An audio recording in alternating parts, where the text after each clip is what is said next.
like this, man. He's like a butterfly flapping his wings deep down in the forest, man. It's gonna cause a tree fall like 5,000 miles away, man. There ain't nobody seeing nobody. Man, it seems like you don't even know, man. It's like you're born into this world, man. And you got like that, man. The dust and wind, man. Or like the dang old candle, man. It don't matter, man. It's like this old time.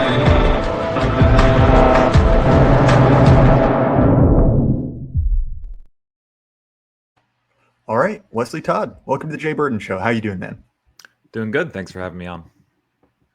Yeah, man, I'm excited to speak with you. Obviously, I spoke to your coworker, Joel, had a great conversation.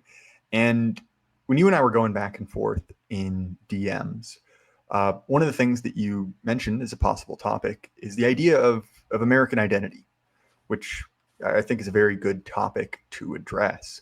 It's something that, even if not by name, has been up for debate for quite some time. Obviously, in the wake of changes to immigration law in the 60s, almost anyone can be an American now. And quite often we see this version of American identity, which is propositional. Effectively, anyone who says they're an American and agrees to certain kind of vague concepts can be counted as such. But this is sort of an ahistorical concept. This is not exactly what we see when we look back into our own tradition, let alone that of other nations. So I realize I threw a lot at you there, and maybe it's perhaps best for you, Wesley, to introduce yourself. So who are you? What do you do? And if you could just kind of give us your initial thoughts on American identity. Yeah. So, like I said, my name is Wesley Todd. I help co host the Right Response Ministries. We run a live stream every Monday, Wednesday, and Friday. We've moved more to cultural stuff, but definitely still with a theological application. A lot of times, theology overlaps with cultural and political topics. For example, I ran Israel. That's ultimately a theological question. Who is Israel? Are they the same as they were in the Bible? And so, Right Response Ministries, we do a live stream. I do some other political work on the side. Me and my wife and two kids, we live in Texas. It's funny talking about American identity. This will probably be where I start, but neither of us are originally from Texas. So I am a Yankee, born and raised from up in the Northeast. And part of this question of what is American and what is our American identity, as opposed to maybe identifying with your racial country of origin, for example, German, for example, English or Italian or whatever you have, is just the idea that our people and our ancestors, they left somewhere and they came here, and they came here to be something different. But in that process, it's not something that happens over 15 minutes. So my ancestors, I have English and then German. Mostly, it's German on both sides, both my mom and my dad. But as far as the last name goes, it's English in origin. And so you had these kind of Northern European people, and it was early in the 1800s, at least, that the earliest of them came over. And they were assumedly relatively poor. They weren't aristocratic. They weren't well to do. So they came over from England at the time, and they landed here in America. But it's interesting because they landed in the Northeast. So this is upstate New York, specifically where my dad's side of the family, and then my mom's side of the family in Eastern Pennsylvania. And you can see why they chose it. The similarity of the mountains and the hills, of the place, of the weather, of the seasons. It's very similar to where they left. We're not Italians. We didn't go to New York City. We didn't go out more to the west. We didn't go down to the south. We went to a place, at least my ancestors did, that greatly resembled where they came from. And in that process, they left behind what made them English and what made them German, and they clung to being American. And now that term, being American, what is an American? It's sad to see, and I'm only coming to realize it in the last 5 years, that actually means something. Like you said, it's not a cosmopolitan word that's up for grabs. That Kash Patel comes here. He's Indian. I think he was born here, but his parents would have been immigrants. That he comes here and he claims the term. And really, anyone from anywhere. There's a distinct American ethnos would be the right word for it. Not specifically racial, so we're not conflating ethnicity, a lived experience, with a racial biological basis. But there is a distinct American ethnos, and ideally, what everyone envisioned, you look at Teddy Roosevelt, for example, he has a whole speech against the unhyphenated or against the hyphenated American. The idea of America is that you leave behind what you were and you come assimilate into something new. And that process actually, it gives birth to a new people. They're not the same as before. They're distinct. And so that's what I've been really thinking on. There's a lot to do with people and place. It's not just about the people that you could place them anywhere. It's about the home that they're at. But that's what's been really on my mind, and reading more and seeing too that I'm not the only one. You're not the only one that's thought of this before. There are several things there. One of them, you mentioned the distinction between ethnicity and genetics. And that's something I find particularly fascinating because by genetic makeup, I'm almost entirely Anglo, right? All various different varieties, right?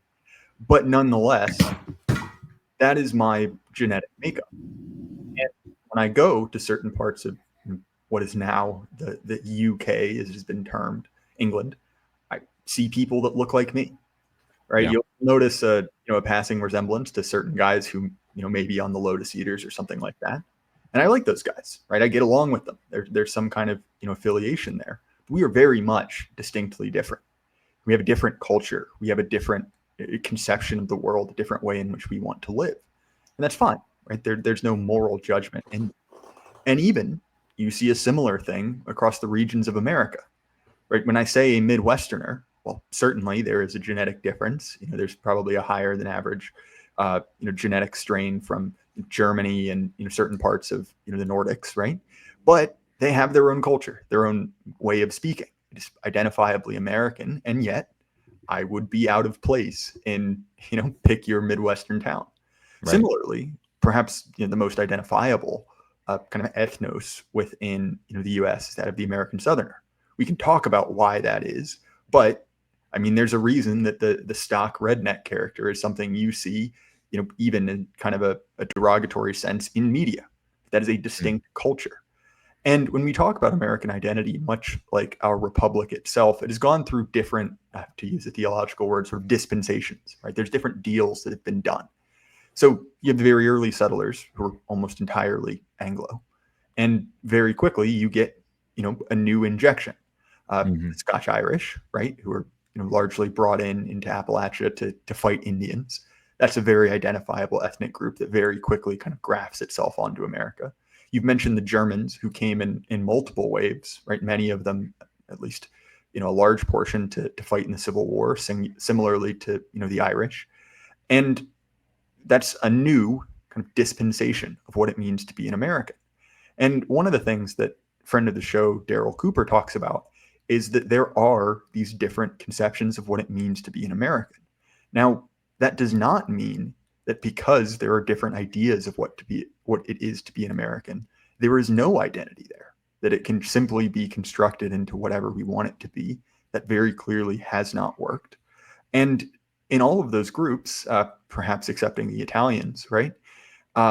Look, I'm giving them a hard time, but you see a certain commonality of culture, right? Even the Irish, who are relatively distinct, obviously they're Catholic and more kind of concentrated in certain urban areas, but they are fundamentally Northern Europeans.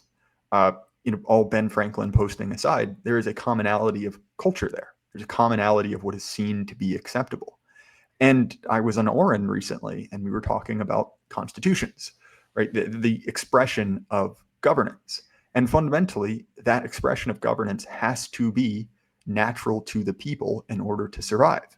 And different people have different ways of organizing themselves, different social mores. And so it's really no shock that as the people, right, the mentioned material, the substrate of that society has changed, well, the society on top of it has morphed along with it. And so when we talk about American identity, it's a very valid question to ask, well, which one? Right? There are a number of distinct ones. And I think that the critique that I and many others have made is to say that the post-Civil War, but really the post-1964 conception of what it is to be an American is an empty, hollow thing. The propositional nation where anyone from anywhere can come here, swear an oath, and then be considered to be just as American as anyone else, it's very clearly not working. Right? The protests that we've seen in Los Angeles that continue to rock the country, even now, they're less reported on because, as you may be aware, Wesley, there's a bit of, to quote our UK brothers, a spot of bother in the Middle East, right? But they're still happening. And largely that is because those people see themselves as distinct. And even the ones who are not necessarily here illegally see themselves as a group in solidarity with one another. The reason initially, right, those people were waving foreign flags is because that is where they saw their primary allegiance.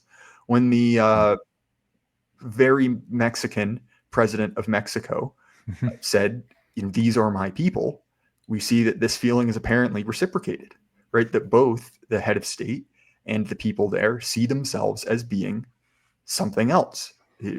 I realize that the phrase dual loyalties is sort of a hot button issue, but it reminds you very much of, the kind of like fervent, know nothing anti-papacy of a previous century, when there was the big worry of, what will these people do when they have divided loyalties to Rome? And Right. look, I'm not Catholic. It seems as if those fears were largely overblown. But now it seems as very clear that these people may be paper Americans, but they don't seem to have the same type of loyalty to that nation that you or I do. So Wesley, that was a long rant from me. I'm curious if there's anything you want to pick at there. Yeah, I'll start actually where you started right at the beginning, just on the genetic and the racial component. And it's undeniable that one of the things that binds us together with shared loves, with shared affections, and it makes human life possible is our similarities. So, Dr. Stephen Wolfe, he's written up on this in his book, The Case for Christian Nationalism. But even anecdotally, there's a fascinating statistic that the biggest predictor of abuse of children in the home, whether that would be physically or otherwise, the biggest predictor, it's not alcoholism, it's not divorce, it's not socioeconomic status. By a 40 times higher likelihood, the biggest factor for abuse in the home of children is living with a step parent, living with someone that they are not biologically related to. The love I have for my children, I have two of them and I love them dearly. And I, of course, could quantify. I love my daughter's laugh and I love her smile and I love my son's eyes and his playfulness and all of that. There are, of course, the things on the surface that I could point to. But if you gave me someone or something that had all of those traits, I, of course, wouldn't have the same affection for it. The reason, in part, not the totality of it, but the reason in part that I love my children so deeply is that in many ways they're like me, and they're like me all the way down at the genetic level. They're like me, they're like my wife, who I also love. And so I see in them much of myself. St. Paul says in one of his letters that no man hates himself. We can't hate ourselves. And now that's obviously the family, that's in the home, that's very narrow in its application. But if we broaden it a little bit to say a town here in Texas that's full of fifth, sixth generation Texans, those are people that have been shaped by the same common experience, the same holidays, the same events, the same religion, probably. It's probably close to majority, if not exclusively Christian. They've been shaped by all of these things, not for 5 minutes or 5 years, but they've been shaped by that for over 100 years. And so they see in those around them a similarity to themselves. And that brings out a type of complacent love. I was at a conference this past weekend on recovering the American will to greatness. And Stephen Wolfe spoke there and he spoke about home as a gift. And he described it in his definition as a place of complacent delight. So complacency just kind of means assumed. You get complacent at work, you just assume that the work you're doing is fine. But when Stephen Wolfe speaks of complacent delight, what he's saying is that in the home, there's something, again, not that you could put your finger on and not that you could define, but that there just is a delight there. And there's a delight because you've done life there. There's a delight because you have memories. There's a delight because you share the experiences of others around you in that place. And all I'm insisting that we do is we take that and we zoom out and say, okay, we got the home. And I just gave the illustration of the town. And if we're honest, probably the state is about the biggest that you can do it. America is closer in many ways to an empire. Germany is smaller than Texas. So let's zoom out to the state level. But let's imagine that this state has maybe water on the one side of it, channels to the north, oceans to the south, whatever it is. So it's landlocked, it's self contained, and it's homogenous. Well, that's a state full of people that share, for one, that biological similarity genetically. They share then a history, they share a religion, they share all of these different things. And when we're talking about what makes natural life commodious, harmonious, What decreases crime? What causes people to have more children? Racial diversity decreases birth rates. When people are surrounded by people that aren't like them, they're not inspired to have children. And so, as far as natural living, because there's also a spiritual component, man is oriented towards, for one, earthly good, but also heavenly good. But as far as on the earthly good, when we look around, it would be criminal to say at some level, sharing an ancestry is incredibly important to that. And that's not because we're bigots and someone that has darker skin than us is the worst thing ever. We can never imagine hanging out with them.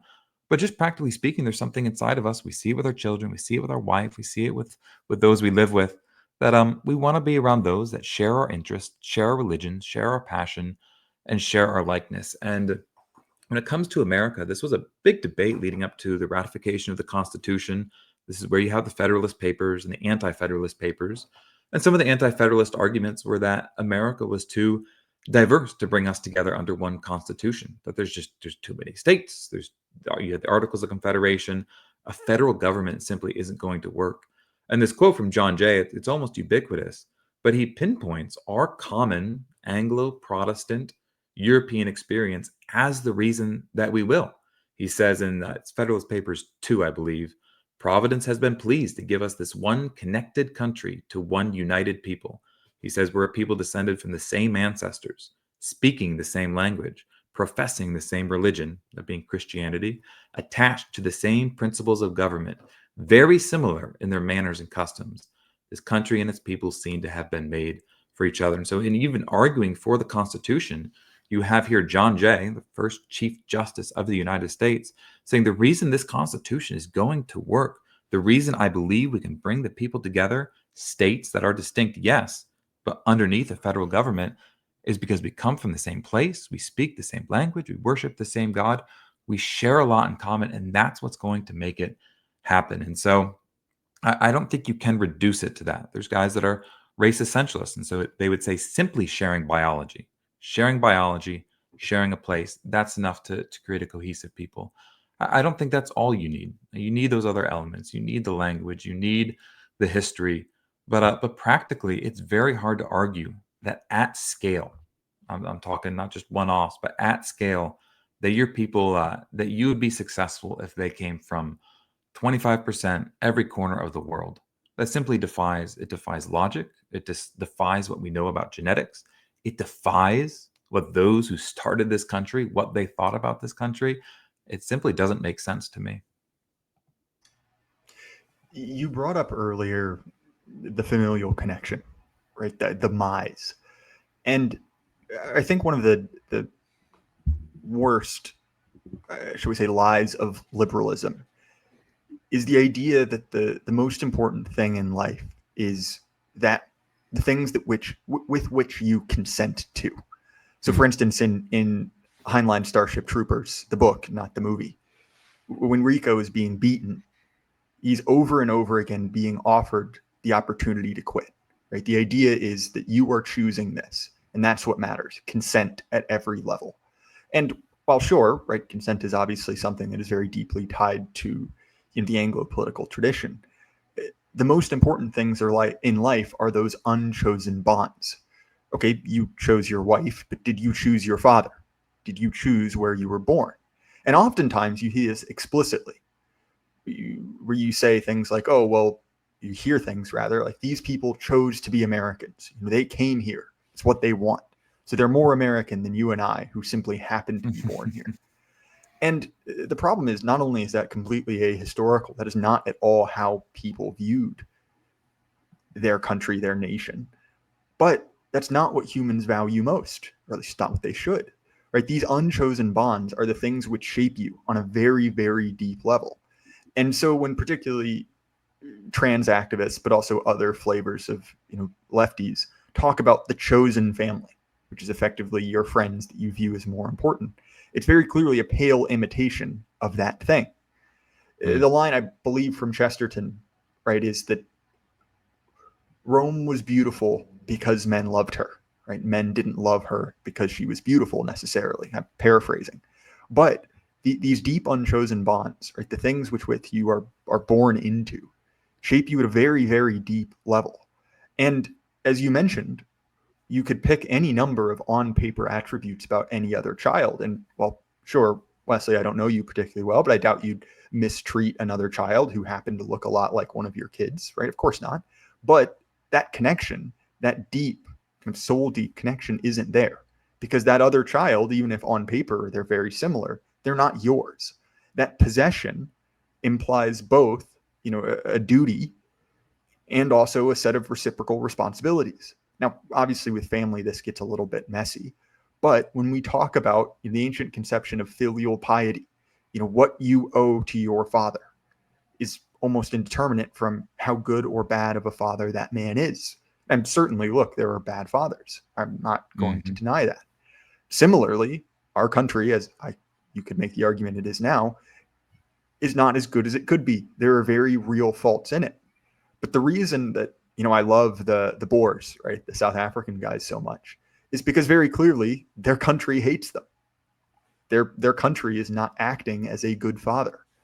You could say maybe it's a new group at the helm, and that's very likely true.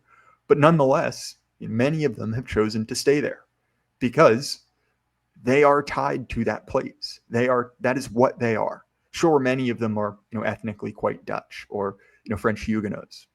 Be that as it may. But they are no longer Dutch. They have become something else. There's an ownership there. It is their country, and they are of that country.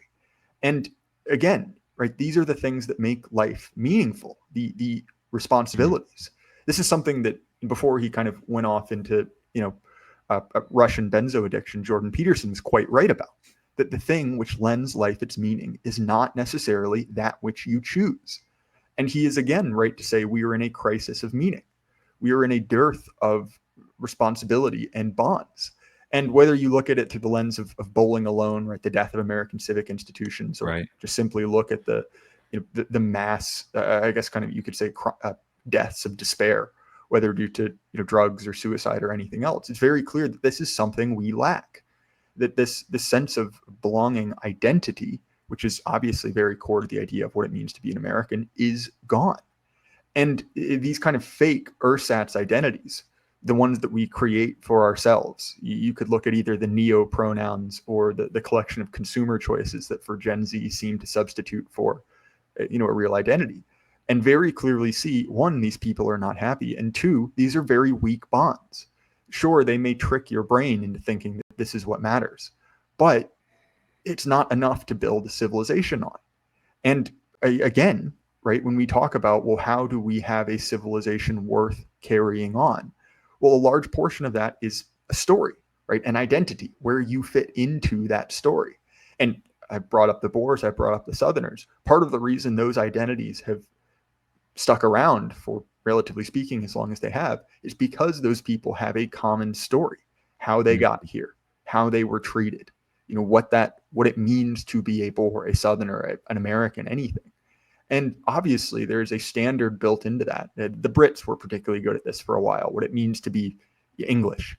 And as we have taken that concept of an American and reduced it to a set of affirmations you have to mouth in some courtroom somewhere, it's lost its potency. It very much reminds me of Lewis's Men Without Chests essay, right? That we have stripped it of its kind of sacredness. We have stripped it of its sort of claim on you and claim on the world. And as he said, we have created geldings and are surprised when they can't bear fruit. We have turned it into something that is no more meaningful than a consumer identity, right? That means just as much as, do you have an iPhone or an Android, right? But I'll throw it back to you, Wesley. Yeah, no, abolition of man. C.S. Lewis, he's getting at exactly that. And he has a little line in there. So he, of course, speaks of, we bind the geldings and then we expect them to be fruitful. We deny, because basically what he's saying is in education, if you make it mechanical and universal, then you lose the wonder of looking at a waterfall. But it's interesting because he has a subtle line in there where he says something to the effect of, there's comes a point where nature denied will be nature avenged. Because all of those things that you described, be it transgenderism, be it being globalist, kind of a citizen of the entire world and being rootless, they're all battles against nature. I'm going to reject the natural, biological, genetic bonds to my family. I'm going to reject the bond I have to this land. Maybe we'll get a chance to speak about it, but I even think there's a spiritual connection that we all have to our land, like literally the physical land where our fathers were. So I'm going to reject my family. I'm going to reject my fatherland. I'm going to reject what men and women were created to do. So instead of being a man and being fruitful and taking a wife and siring children, I'm going to destroy my ability to even do that. And so we deny nature on every front. We deny it in the home. We deny it personally. We deny it among nations. But what you're seeing, and this is everywhere, every statistic you look at, is that nature's been denied. It's like a balloon or a ball that you take to the beach and you push it under the water and you're doing your best to hold it down there. But when that comes back up, it's not coming back up slowly. All the force, all the pressure, the farther you push it down, all that means is when that thing comes back up, it's coming back violently. This is the rise of nationalism across the world. Russia, they're about 20 years ahead of us. I would root that in. They kind of they went full tilt. They took the communism pill. They took liberalism to its logical ends, the complete flattening of all distinctions. So they had it worse, but now they're about 20 years ahead of us. And they are a nationalistic Russia for Russia type of people. They've banned LGBT groups as terrorism. They've said no to a lot of Western consumerism. That's your Starbucks, that's your McDonald's, a lot of Western filth, your Pornhub. They said, we're a nation, we're a distinct people, and we're for us. Same thing in El Salvador. The president there is an authoritarian, and he is the most beloved figure in the entire world. And he's very clear, I'm here for my country. And sure, I'll benefit America if we have extra cell slots to take your criminals. But primarily, I exist for El Salvador. And so we've attempted to deny nature. We've attempted to deny it individually. The neoconservative movement made America into kind of a global peacekeeper, which is also unnatural. We can't make nations in Afghanistan. Please, Lord, help us not try to do it in Iran. So all of those things, but now the pendulum's swinging back, and for sure there are a lot of people in the wake of it. If you thought for a couple years that you were a different gender and you had surgeries, you don't get that back. But also, too, we're discovering it's very hard when you told 100 million people, maybe 50 million, I'll round down. You told 50 million people, you can come here, you can be an American. It turns out it's really hard on the back end to say, we got a little overzealous. We wanted our GDP to go up. We wanted cheap tech workers. We wanted cheap labor. We brought you in. You've made a type of home here. But unfortunately, you're not American. It's funny, we talk about all of those that have come here. But I've talked to guys that work in the tech sphere and they say they'll have a team huddle or icebreaker question. And it'll be, where would you go if you were to go on vacation? And all of these Indians who came here, they say, I would go home. That's where they want to be. I would go home to be with my grandparents. I would go home to, I don't even know the geography of India. I'll go back to the hills and the mountains because that's where I'm from. So we've done ourselves a terrible disservice by bringing in people that destroy the cohesion and the trust that we had here. I mean, my grandmother, she talks about this was in the 70s. She was growing up. She would just walk to the store down the street and get cigarettes for her mom. The storekeeper knew her and he wasn't asking her for ID. If anything, she probably kept the tab. At the end of the month, he just said, hey, heads up, you've got to pay $5 or whatever it is for all the cigarettes your 6-year-old daughter picked up. She would walk to the playground. Nobody had a thought in the world that it would be dangerous. And the reason for that is it was homogenous. It was cohesive. The people shared everything. And so we've not done ourselves a favor. We destroyed a really good thing that we had here. But even the people that we've brought in, they're rootless, they're deracinated, they long for home, but kind of with the allure of money as the carrot on the stick. We said, no, no, no, you have a much better life here. This is where you belong. You're just like us, see? And it's all a big lie all the way down. Yeah, there are several things there. One of the most common objections you'll hear, primarily from, shall we say, progressive Christians, is the idea that, well, sure, all of these identities you're talking about, whether it's familial or national, ethnic, anything else, those are all fine and good. But what really matters is our identity in Christ, right? You Mhm. already know the Bible verses cited. Yep. So what is your response to that? Right? Have Christians always been internationalist? Has this been the end goal of that project? Yeah. So there's a very long line in the Western tradition that very clearly says that grace does not destroy nature. Grace does not abolish nature, but it perfects us. This would be Thomas Aquinas. This would be even up to the Dutch reformers like Herman Bavinck, Francis Turretin. You have a whole range of theologians from the end of the Middle Ages on that were very clear that they understood grace as not coming in and creating new categories. So grace does not come in and establish new categories of husband and wife, man and woman, foreigner, citizen. It doesn't do that, but it comes to a foundation of nature. And it comes to that and it says, I'm going to perfect it and make it not perfect, because nothing will be perfect in this life until Christ comes back, but I'm going to come to nature and I'm going to do a perfecting work on it until in the eschaton, it is ultimately perfected.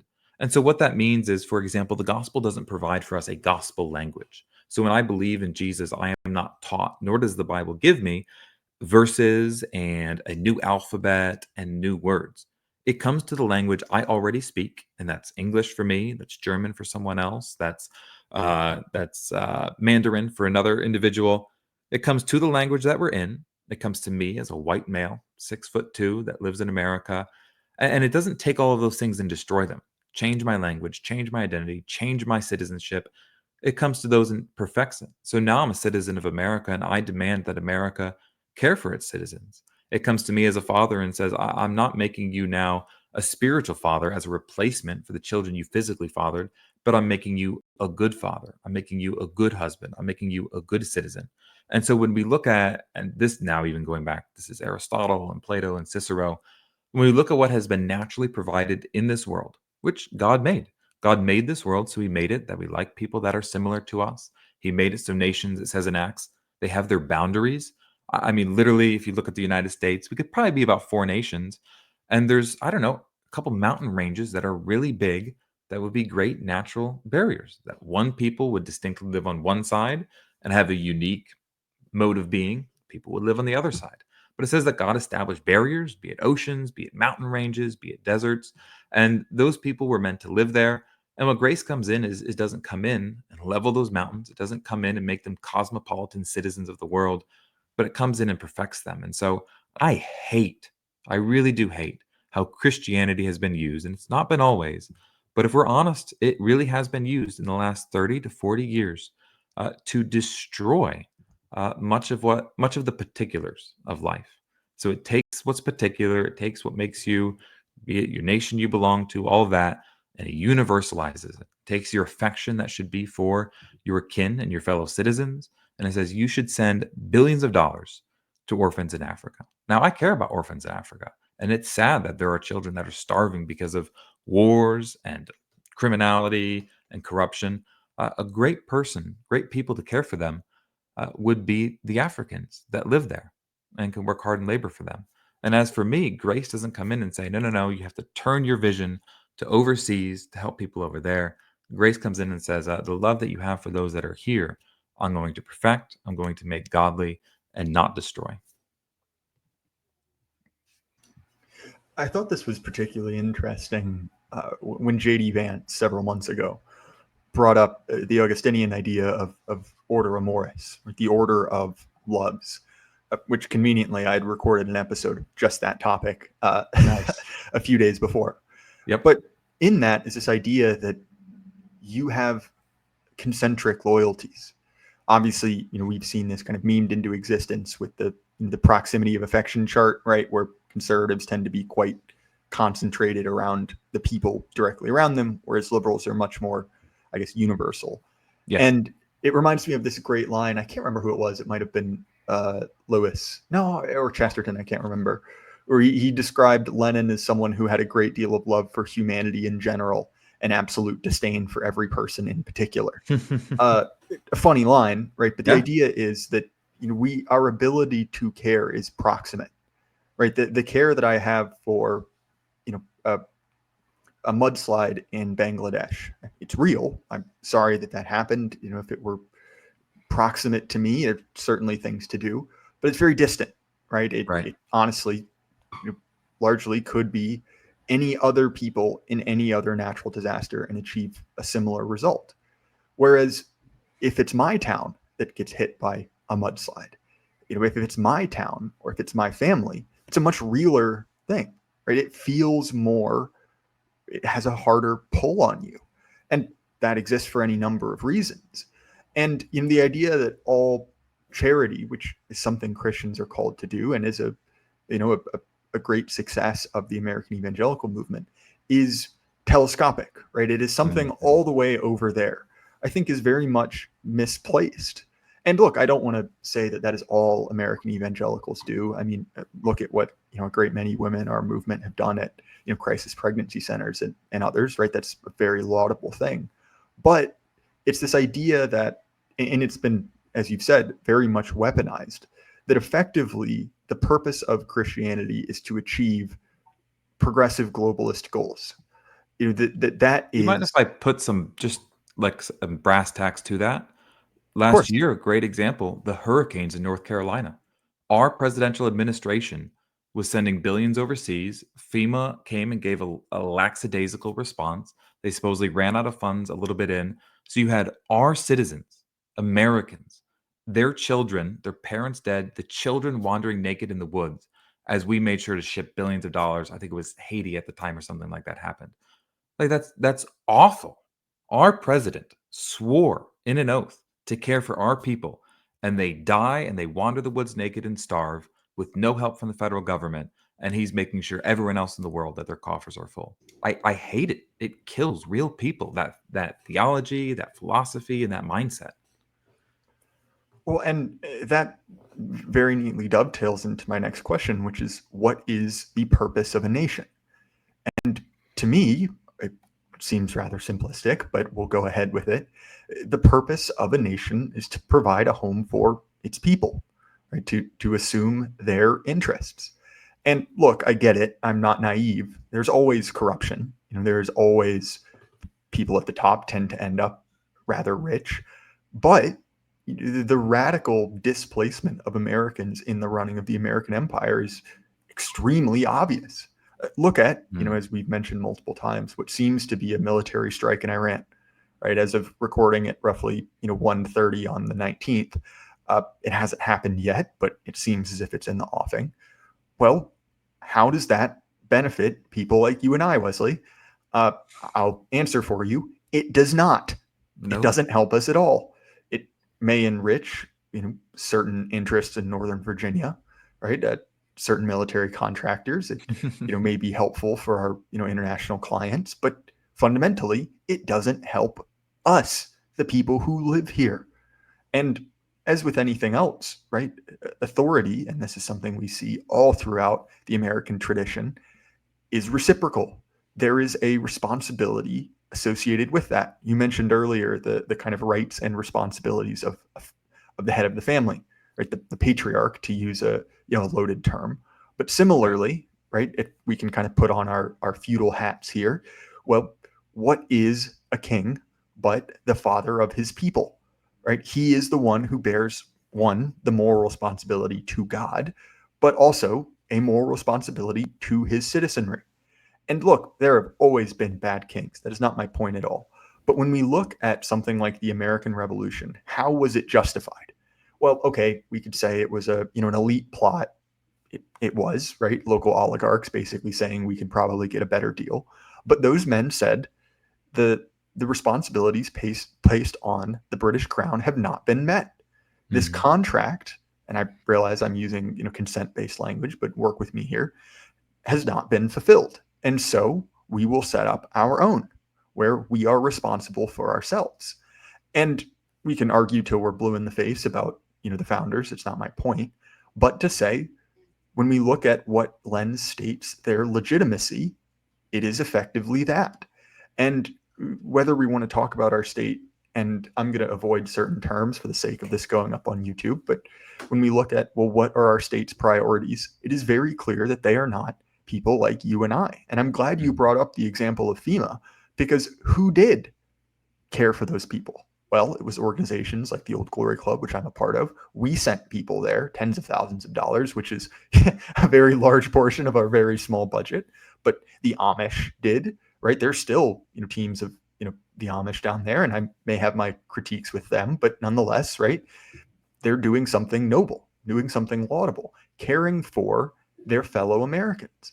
And when the institutions that are funded by those exact same people are being used to benefit foreigners, what are we to say but this is illegitimate? Right? No, just to even read from the Declaration of Independence, what is the purpose of a government? And again, with the founders, they're not a monolith. They had their differences, but the Declaration of Independence, we hold these truths to be self-evident. All men are created equal, endowed by their creator with certain unalienable rights, life, liberty, pursuit of happiness, that to secure these rights, governments are instituted among men, deriving their powers, their just powers, from the consent of the government. And going on that whatever any form of government becomes destructive to these ends, it is the right of the people to alter or abolish it. So exactly to your point, why have a state? Why have a government? What purpose does it serve? Well, it secures individuals those ability to pursue those natural ends. It pursues the ability to worship the true God. It preserves family, to have children and to raise them, for them to have children, to work. Man was made to work and to labor and to subdue the earth. And it's only possible, it's a beautiful idea, the libertarian, that we all just keep to ourselves and behave.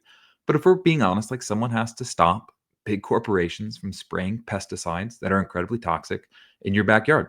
You have to stop people from burning tires. And so the government's there, but its orientation is not the exaltation of itself.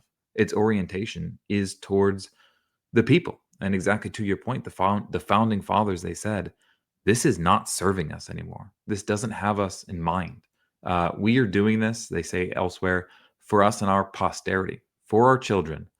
We're deposing the current one because they haven't upheld their end of the bargain. And people need to realize, you tied it to Iran.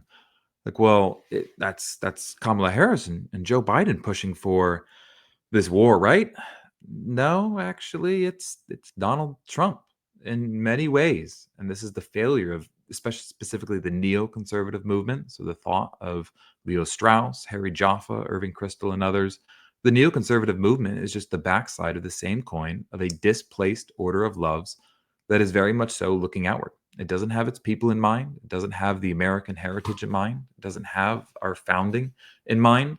Now, I hope Trump recognizes that. I think he loves the average American deeply. That's why he won. I think it was authentic. But he's in a very tough spot. He's got internationally, for 50 years, we've sponsored wars in the Middle East. We've provided the ammunitions, the arms, the armament. And he has donors that very much so want him to be involved.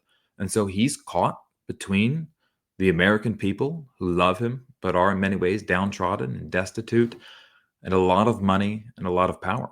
And even J.D. Vance, he did a great job. Like, America, he rejected propositional nationhood. No, he said, America's not an idea. It's a people and a place. But even he is going to have to decide. Some of his in-laws are in India. If he says no to any immigration from India, from the third world, he, practically speaking, is affecting probably some of his kids' cousins, some of his wife's parents and relatives. That's hard for a man to do. I would struggle to do that to my in-laws. I can't imagine the effect it could take in the relationship. And so with our current administration, it's not like, well, you're right. The libs, they really love the foreigner. They really love the person halfway across the world, but not here. But us conservatives, we, America, faith and family. Yeah, but the end of both of those systems is bombing the Middle East. Like, what's the difference here? And there is a real difference. And I voted for Trump, and I would do it again. And I also think his legacy is on ice. Is not ice, the immigration, but it's going to be tenuous. It depends what he does. But people need to realize that this deep, I would call it liberalism, egalitarianism, whatever it is, it runs deep, not just in the liberal side of things, but even in us, as we would call ourselves, those who would call themselves conservatives, that even in us, there's that impulse to care about that which is far away, to be indifferent to the state of our state, more locally, our town, our home, and our church. Yeah, there's a lot there. I think that and you and I have this in common, that I probably spend more time criticizing conservatives than I do the left, just because they're my people.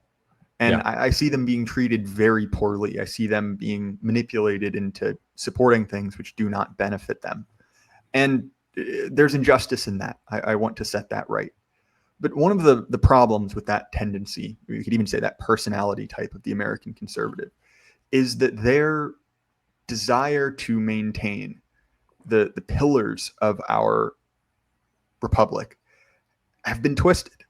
And they've been twisted towards preserving the institutions instead Mm. of the people. Because there are a great many things which are old in America. We could look at certain laws, certain conceptions that are older than me, older than my parents, that have become very deeply associated with the American empire. But they come at the cost of the American people. And so if we say we are conservatives, the question logically is, well, what are you conserving? And to me, a world in which America retains its forms as much as that is possible, but the American people goes away, is subsumed, that's a bad eventuality. I don't want that to happen. Whereas alternately, if we look at a world in which the American institutions have gone away, pick your favorite one, or changed or become something else, but the people are still there, that's a very different thing. And you brought up Russia, and I'm not quite as bullish on Russia as some are, but nonetheless, Sure. there are certain things I appreciate about that state. And one of them, which I think it bears repeating, is that Russian still means something. There Mm. is such thing as a Russian, despite having gone through in the last 100 years 3 very different forms of governance, right? Having a emperor, a czar, whatever you want to call it, having really kind of 3 distinct forms of horrible communist rule, and Mhm. then some sort of, and I'll be courteous here, we'll just say an aggressively enforced form of democracy, right? Right. Uh, and look, like, I'm not necessarily, I don't consider myself an ally of Russia, but when I look at someone like Vladimir Putin, there are things to admire. And one of Right. them is that Russia has very real problems. They have a birth rate problem, they have an abortion problem, they have an alcoholism problem. But that state seems interested in solving those problems for those people. He seems, and is from an outsider looking in, to want Russians to continue to exist. And so in that case, we have an example of the institutions changing, right? Different, very different orders of governance, very different social arrangements, and yet that people has preserved. Whereas what we're seeing in America, or what we're seeing in the UK, you can look at continental Europe and say, well, those institutions are staying the same. The BBC still exists, the NHS still exists, to adopt an English frame, but Mhm. that culture, right, that substrate, the thing that makes England England, is going away and changing, let alone to what we've seen happen in America, right? We still have all the same things that our parents had, but the experience of living here is dramatically different. And to me, that is what ought to be conserved, right? The substrate, the culture, the thing that Mhm. makes it what it is, instead of these sort of legacy institutions, many of which are poisoning us. Yeah, it's Charlie Kirk. He got asked this. This was a couple months ago, and he came back and clarified. But if America was however many millions of Indians instead, but they all were Christian and conformed to the Anglo Protestant ideal, would it still be America? And initially he said yes, and then he came back, walked it back to some degree. But exactly to your point, well, we have America. We have an American flag. And we have Memorial Day, and we have July 4th, and this and that, and Applebee's. But these things can all be hollowed out to the point that they're utterly meaningless. Like they really can. That's where you spoke of. We're probably about the same age. I just turned 30, so grew up in the early 2000s, and so much of those things that I remember, those staples, whatever it would be, uh, they're gone. And people, for one, there needs to be. It's probably appropriate to mourn, to say, I can't give. Like practically speaking, you can't give your kids the same life that you had. I spent my early years just going out in the forest, running around fields and hiking through creeks. Now, 40 acres to live on that. And we weren't rich at the time, we were renting. But even to rent that would be astronomical. I would have to spend every day in the office in a Fortune 500 company just for my kids to have some woods and a creek to play in. And so it is genuinely sad that it's gone. And we need to adopt somewhat, I don't want to be too bold, but a bit of a revolutionary mindset that we don't get out of this just by like, all right, well, let's lock down all of our forest land. Let's really emphasize our national parks and our, July 4th pie eating contests. I don't think the way out is going to be continuing to do what we did for the last 15 years and seeded ground in that time. It's going to need to be aggressive. It's going to need to be clear. I just tweeted about an hour ago. One of the reasons on just Iran and Israel that we're winning is our narrative is really simple. Israel for Israel, America for America. Simple messages like that, and then stand on them. America is closed. No more people coming in. We are a European Protestant nation. Doesn't mean every single person here has to be European or Protestant, but this is who we are, and we will meet anyone who tries to degrade that, who tries to chip away at it, who tries to insist, no, the America, what it really is all men are created equal. No, it's not that. The way forward is not going to be just continuing to do what we've done, but it's going to look, I think, in many ways radically different. And I'm hopeful, like sadly for England, I was just saying this the other day, they have not gotten a Trump figure. And Trump is not the final solution, but even an intermediate, a moderate nationalist. He hasn't arisen in England, and things are much worse there. We have a brief respite. We have about 4 years. If we get Vance, we get another 4. But all of those, the things that we have to do, they're going to take a generation. And so I'm optimistic. I think Gen Z in particular, that they get this, and they get it because their dating options are terrible. It's many women who are feminists. The churches around them are effeminate. There's no opportunity for a great job because those have all been taken by foreigners and soon AI, and they're never going to own a home. So like, I'm never going to have a family. I'm never going to own a home. I'm going to have a terrible job. I'm happy to burn this system down. So now, obviously, I don't want to burn the system down. I don't want the violence that comes with that.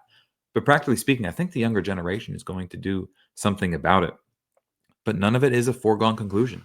Evil wins at times. Obviously, history is written by the victor. But we can look back and say terrible people won different conflicts and different battles here, here, and here. And the story of America, our first 250 years, it was great. But what comes next is probably not going to be, what it really needs is just to get back to the Constitution. And I love the Constitution, but practically speaking, it's probably not going to just look like that. There's a lot there. I think that your point about Generation Z is accurate, because if we look at the biblical story of Esau, right, where he sold his birthright for a bowl of porridge. Now, obviously, you can look at the other side of that and say, well, that was kind of sneaky, right? That wasn't the most honorable thing. But effectively, what we have seen is the exact same deal, that in exchange for the greatest wealth the world has ever seen, we sold our country. And you can certainly blame the baby boomers, and I'm all for that, but it's not just them.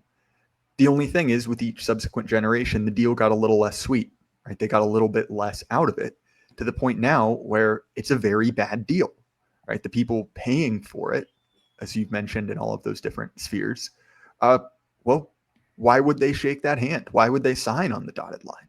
They're getting offered nothing, and they've seen over time their birthright being eroded. And so I think it's no shock that there are so many young right-wing men. Look, it's how I got here, right? This is it's a very clearly a raw deal. And so the changes that we're talking about, they don't fix all human problems. Right? You could still have a bad life 100 years ago. Quite a lot of people did. But it fundamentally is a situation in which you can at least say, well, my country is being run for people like me. And that is not a privilege that really anyone in the West has anymore. And it's not too much to ask for. It's not unreasonable. I don't expect some kind of wise philosopher king, some perfect, meritocracy with no corruption. Humans are humans. There will always be poor people. There will always be problems. But to be honest, we can expect more from this from our rulers, and we ought to. This is how every society was organized to one degree or another. And so I don't think it's unreasonable to say, well, why is my country being run for the benefit of foreigners? Why is it being run for the benefit of large military contractors? Why is it being run for the benefit of client states in Eastern Europe or on the Mediterranean? These are all very reasonable objections. And to your point, I think this is why this message is going over well, because that is a good question. Well, why is the purpose of America to secure the existence of a country halfway across the world? Is that the whole reason we exist? Right? If that's the case, why do we even vote? Surely our clients across the world, they should be the ones selecting our president, because that's the point of our country, right? Yeah. And of course, I'm being sarcastic. I'm being a little bit rude, but these are the buttons that need to be pressed because they are winning. And we've mentioned over and over again these kind of half-hearted defenses that are thrown up. The certain Bible verses, the certain kind of a twisted Christian dogmas. These are not convincing to anyone. They're very much a tactical decision to get you to support things not in your best interest. And again, I have nothing against the citizens of Israel or the citizens of Ukraine demanding their government act in their best interest. That seems to be very logical.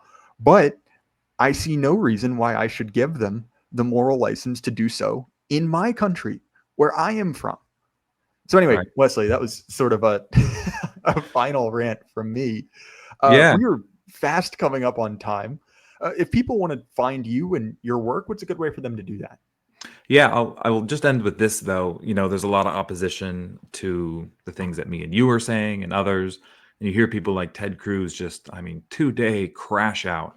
But they don't get it because it's not, like you just said, people are not buying it. Like, you think we're extreme, like those that would be very critical of those in our camp. You think Christian nationalism is extreme? Wait until pagan nationalism. You think we're terrible now. Wait until you see the violence of a generation that has had everything stolen from them. And I can speak for myself, and I'm sure you would agree. We don't want that. We want a type of measured revolution that's bloodless, that returns to the intention of our great founders. But if you don't want that, it's not as though you go back to classical liberalism. Like, we just got to get these guys that are a little bit critical of our foreign policy, a little bit critical of all of this. We just got to, get this rowdy bunch buttoned up and quarantined. That's not happening. And if you somehow succeed in tampering the ones that are doing their best to say, let's do this right, let's do this Christian, let's do this with an eye and a thought to our heritage, believe me, what you're going to get is going to be 10 times worse. As far as people can find me, you can find me mostly on X, Wesley_Todd_. That's where I do a lot of my posting. And then Right Response Ministries, we stream on YouTube and X 3 times a week, Monday, Wednesday, Friday. Well, and I will be sure to link those down in the description. As far as my stuff, you may have heard, I guess this is the first episode recorded afterwards, but I'm going full time, right? The Jay Burden Show is what I do now. And so some changes are coming, right? One, there's going to be 2 different streams of content, right? If you want to hear the podcast early and ad-free, well, you can do so on Patreon, Subscribestar, or Substack. And on the normal feed, things will be exactly the same. You'll still get the episodes. You'll get more episodes, in fact, than you've previously gotten. There's just going to be some ads thrown in. So obviously, I don't expect it or demand it, but if you want to support the show, you can either do that by going onto the premium feed, by throwing me a donation down in the links in the description, or you can head over to our sponsor, Axios Remote Fitness and Coaching, which is owned by a very good friend of mine, JD, if you're interested in some coaching needs. Again, Wesley, I appreciate it. And everyone at home, keep your head up. Life can't last forever. Good night.